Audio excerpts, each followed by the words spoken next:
Most of you know, if you're watching this video right now, that Florida has been in some real hot water when it comes to the condo situation due to the condo collapse that happened about 4 years ago, right in Surfside, Florida, right up the street from where I live in Miami Beach. And since then, there's been a lot of confusion and turmoil about what's going to happen with condo laws into the future. And as of July 1st, which is the day I'm shooting this video right now, House Bill 913 goes into effect and is now law in Florida, and it's going to affect several changes regarding condos and how they are going to be governed moving forward. So I want to give you an overview of what's going on so that way anybody who lives in a condo or owns one now understands their rights. Also, I want to make sure that anybody who's considering buying a condo understands what they're getting themselves into if they decide to do that.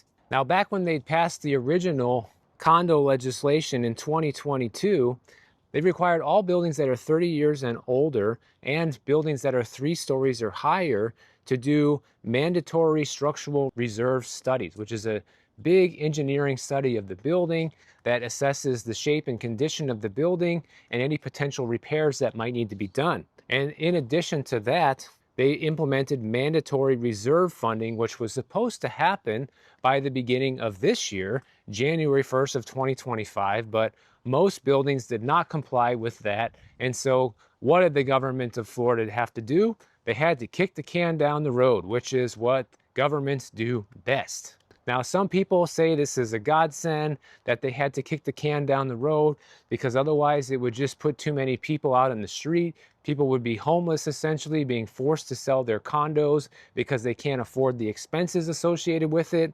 On the other hand, kicking the can down the road doesn't really solve anything. Now, does it? Especially if it sets that precedent already that, well, people didn't really comply with the laws that we set up back in 2022. And now that it's 3 years later, we're just going to kick the can down the road a few more years. And let's say people don't comply in a few more years from now, we can just do the same thing again. So this type of behavior also enables bad actors and buildings that are not complying with the current laws to continue not complying and basically just getting away with murder because there are no consequences as of right now, even with all this new legislation, for not doing a structural integrity reserve study or for not having the appropriate amount of reserve. There's just a law that says you have to have this stuff, but there is nothing stating what will happen if you don't. So what this new law, HB 913, does is it moves the deadline for the structural integrity reserve studies from January 1st, 2025 to the end of 2025, which we're already halfway through 2025, so that doesn't really do much, to be honest. It also gives condos the right to pause reserve funding for up to 2 years if urgent repairs require immediate funding.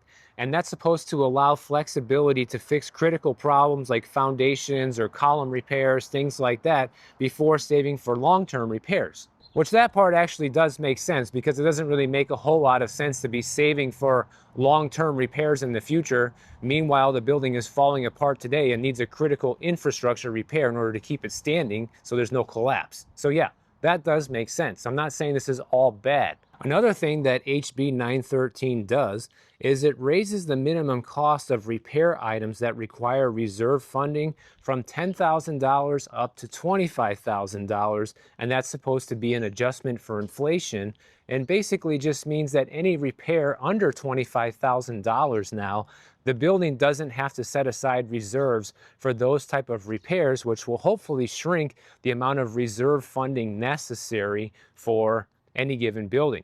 But my question right away there, especially as a condo owner and as somebody who owns in a building that already did a structural integrity reserve study before this new law passed, is what happens now?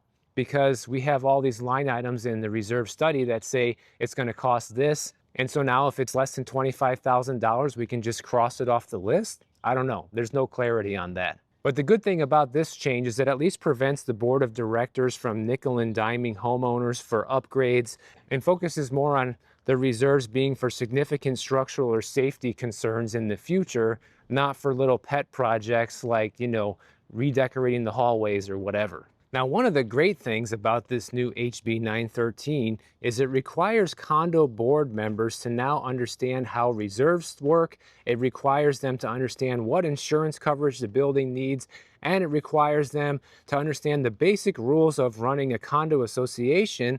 And the state can now step in if boards fail to comply with this. So you can't just have all these uneducated people that don't even speak English running condo boards in Miami anymore, that have no clue about the law or how anything's supposed to be run. And you see a lot of that, unfortunately, in Miami, and that's no longer going to be allowed. But you know what? It's one thing to make all these laws, it's a whole other animal to enforce them. So that's like the part that I want to see, happen. It's one thing to make all these laws, but what good are they if none of them are enforced? Because government's very good at making laws, not very good at enforcing them. So how much impact any of this is really going to have, we're just going to have to wait and see. Another good thing about this new law is that it requires now buildings get competitive bids for mandatory projects in order to prevent favoritism. Like, for example, one thing I have witnessed with my own eyes in a building I used to rent in is the building needed a new paint job. And so one of the condo board members suggested using a company that they were affiliated with or knew somebody who was affiliated with it. And guess what? They got the job. I don't know if there was any competitive bids done. Of course, people are still going to find ways to game the system, but it was a way for people to essentially give big jobs that the condo was needing to do over to their own company or to their friend's company, and people could make large profits off of these type of situations. So now that's supposedly not going to be allowed anymore, and if this is enforced properly, then condos are going to be forced to be getting several bids for all the different types of jobs that need to be done. And they say that conflicts of interest must be disclosed moving forward, and if it's not, then that is also grounds for removal for one of the board members. So there is some more oversight with this, but once again, going back to the enforcement issue, you can have all the laws you want and all the requirements, but if nobody is there to enforce it, what good is it? Also, a new requirement is enhanced transparency when it comes to the condo documents. All of the condo contracts and budgets and board meeting minutes and all the things like that must now be on the condo's website for anybody to take a look at. And buildings also need to report things to a state database now, like the age of the building, the reserve fund balances, the number of units, and it allows all of these board meetings to be held via Zoom or some sort of online meeting platform moving forward. And those meetings need to be recorded, and those recordings need to be able to be accessed on the building's website. There are also some changes regarding insurance. Now condo associations must carry adequate property insurance, and it's unclear whether or not this is going to help or hurt the situation when it comes to the cost of insuring these buildings, because I can tell you firsthand that the largest expense that my condo has is our insurance of the building. That is the number one expense in our budget and is now pushing $1 million per year just for insurance. And to give you a perspective of how much things have gone up, when I first bought the place back in 2022, at the beginning of the year, the insurance bill for the condo was only $400,000 for the year. Now it's over $1 million or close to $1 million. So it has gone up 60% just in the past 3 years. Real quick, a tangent too is a lot of people say, well, I'll just buy something like this, Michael, just like you're walking through, this nice little cute area with all these new houses and stuff. Well, guess what? All this stuff is part of an HOA as well. It might not be, as crazy as a condo when it comes to the fees and the assessments and things like that, but you're still paying $285 a month here. And one of these little brand new houses are costing you like $2.5 million, which is just insane. And you pay that $285 a month for what? There's no amenities here or anything. Whatever you see me walking around this little neighborhood is what you get. There's nothing here besides these homes. And unfortunately, when you're looking to buy a brand new house these days, that's usually the case. You get no amenities for the most part, and you get an HOA fee and sometimes even CDD fees in Florida in order to help develop the infrastructure of the area. There's a lot of provisions in this new HB 913. I want to go over a couple more and kind of speculate on how this is going to affect owning a condo moving forward. For example, associations can now fund reserves via special assessments, loans, or lines of credit if approved by a majority of voting interest. So that's already how they fund special assessments for the most part. But I think this is also going to encourage more buildings and more boards of directors to actually bring on more debt for the building, especially since it allows a pause or a reduction of reserves if the association completed a milestone inspection in the last 2 years, and this pause can be implemented for up to 2 years if repairs are needed. So it's like, yeah, that gives some financial relief to homeowners who own these condos, but it's all just kicking the can down the road, guys. Like, if things are too expensive right now and you need to pause the reserve funding for more important projects at hand, it doesn't mean that those reserves are never going to need to be funded. It just means we're not funding them right now because we have more important things to do. And unfortunately, what happens in situations like this is the people who are in the know, the board of directors and all their close buddies, right? What they do is they know all the expenses that are going to be happening with the building, right? And what they can do as a collective is kind of figure out the best time to sell their condo and pass it on along to the next unsuspecting buyer, not realizing that all of these fees and assessments are going to be coming down the line. Now, it is illegal to not disclose that in the property disclosure form, but they can just claim negligence. Hey, I didn't know. And where's the proof? If you can't prove that they knew about it, then there's nothing you can do. So like I said, it's nice that it gives relief to homeowners that need it, but it's also bad because it allows bad actors to basically act even worse moving forward, because if you have insider information on what's going on with the building and say we're pausing the reserve funding because we got to do this, well, maybe now's a good time for me to sell my unit because in 2 years from now, that reserve funding is going to be unpaused and the expenses to own the unit are going to go up even higher. But who's going to know that? You know what I'm saying? And a lot of people are claiming that this new law is like a hero, you know, it's a godsend for condo owners because it's going to provide immediate financial relief. And that is the key word indeed, immediate financial relief. It's not going to provide long-term financial relief at all. It's still going to be very expensive to own a condo into the future.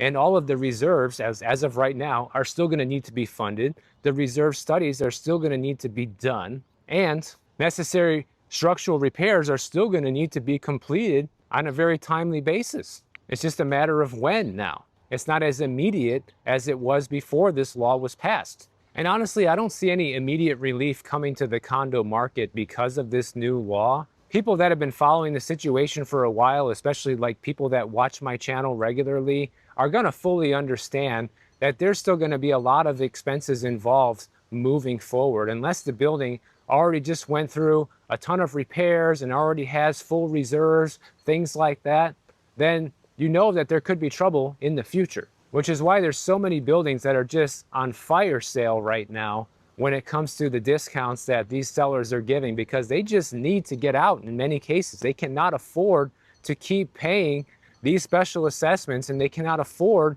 to fund the future reserve requirements that are going to be necessary according to this law. So in my opinion, all HB 913 did is slow down the impending apocalypse or doom of the condo market. It's just slowing it down. It's not going to turn it around entirely. Will it give some people that need a little extra time and money for planning the next special assessment and what needs to be done? Yeah, it'll give a little extra time. But 2 years goes by fast, guys.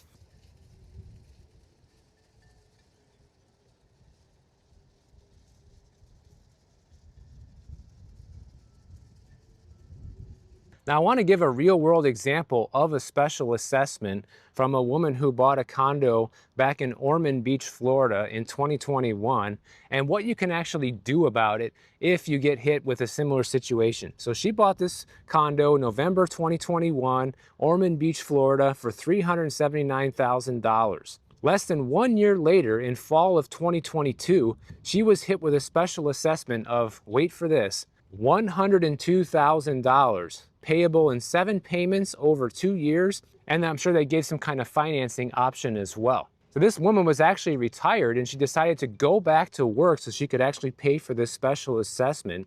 and she made her last payment for it in January of 2025. So she actually followed through and paid off the whole $102,000 by coming out of retirement to pay for it. And here's the kicker.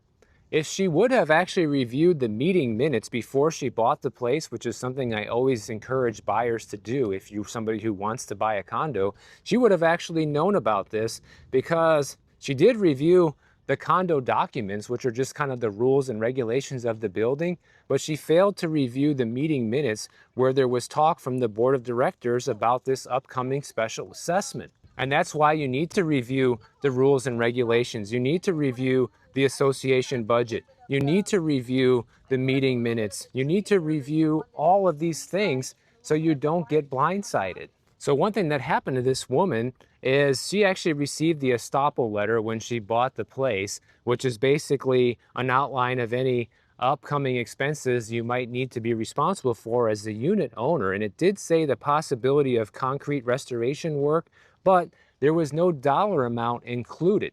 And that's a part of this new HB 913 that may actually help, because, you know, that's a lot of money. $102,000 per unit owner is crazy, guys. And you don't know if the condo board just farmed it out to one of their buddies or one of their cousins or even one of their own companies to do this concrete restoration work without getting any competitive bids. And now that it's the law to do so, if they fail to do that, those people can then be removed from the board of directors. So there is good in this new law, but it also encourages bad behavior as well. Now, if you do get a special assessment and it wasn't levied properly, then there is a chance you can contest it. And this is mostly going to apply to buildings where things are not really being run properly. But if things are on the up and up, then they are going to levy the special assessment properly, and you probably won't be able to challenge it in any way. And really, that just leaves you in the position where the only thing left to do is to figure out how you're going to pay for it. You know, you have to explore your financing options. If you're rich and you have the money, obviously that's not an issue. But for the vast majority of people, that is not the case, and they need to figure out how they're going to pay their special assessment. Most people end up borrowing the money. The condo will either offer some sort of financing option that they were able to secure through a lender, or you can get your own private financing potentially. But here's my advice as a condo owner who is literally going through this right now. If you are looking at this assessment and saying, wow, I don't know how I'm going to pay for this, that is your sign to sell. Because think about it like this. If you can't afford the special assessment that's coming today, how on earth are you going to be able to afford the one that might come in 5 years from now? How are you going to be able to afford your full reserve payments once that kicks in finally? How are you going to be able to afford any of the expenses moving forward if you can't afford the special assessment that you're looking at right now? Chances are you probably won't be able to. And that means selling at any cost. That means selling if you're going to take a loss. If you just bought it a few years ago and you're going to sell it for a loss, so be it. Better to take a small loss now than a major loss later. And if you bought it a long time ago, maybe you can sell it for a hefty profit still. Yeah, you're gonna have to find a new place to live, but it's gonna be better than being on the hook for these massive special assessments that you can't afford to pay. And there is one other thing you can check, which is actually a pretty genius tip here, is that if you have a big special assessment, you need to check your HO6 condo insurance policy. This is the policy that you have, the homeowner's insurance on your place. And sometimes they can protect condo owners from paying out of pocket for special assessments when the cost exceeds the association's master insurance policy limits, which I didn't even know this. This is my first time learning about this as well. I know for sure mine doesn't because I pay for the bare minimum coverage, but you might have this coverage. The caveat is that the assessment must be from a loss that would have been covered by your individual policy, like a fire or a hurricane. So it's not going to help with the routine maintenance costs that a lot of these buildings need, just like concrete restoration or painting, things like that. And as if all that isn't crazy enough, there is something else you got to be on the lookout for. A story that was sent to me this past week is about an unlicensed engineer who is now facing millions of dollars in fines.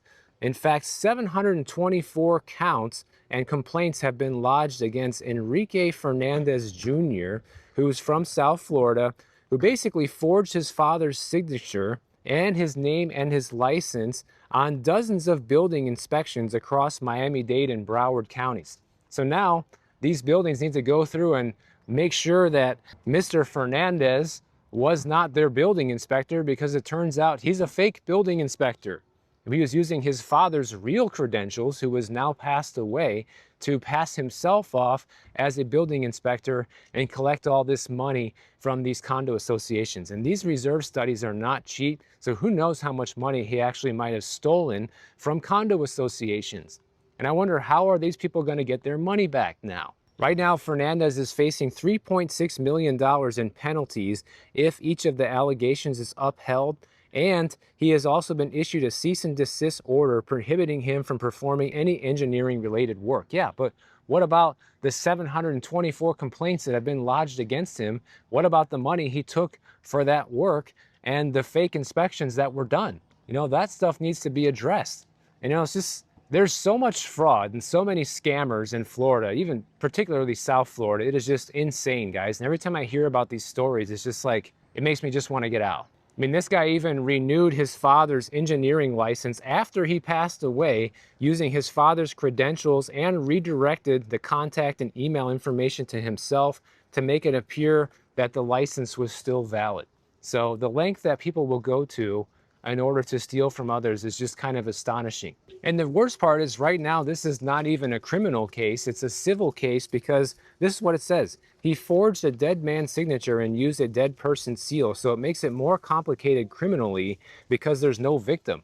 So you're telling me all these buildings and 724 complaints, those are not victims? Those are not people that he actually took money from for engineering jobs?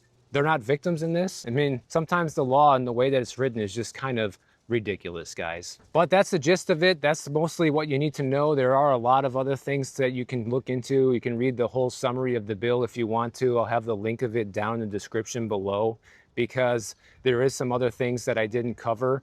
But I covered the most important things and how it's going to really affect everyday condo owners or prospective buyers. And I think this bill definitely does some good, but also can cause some harm and have some unintended consequences, just kind of like any other law that gets passed, really. And we'll just have to see how things shake out.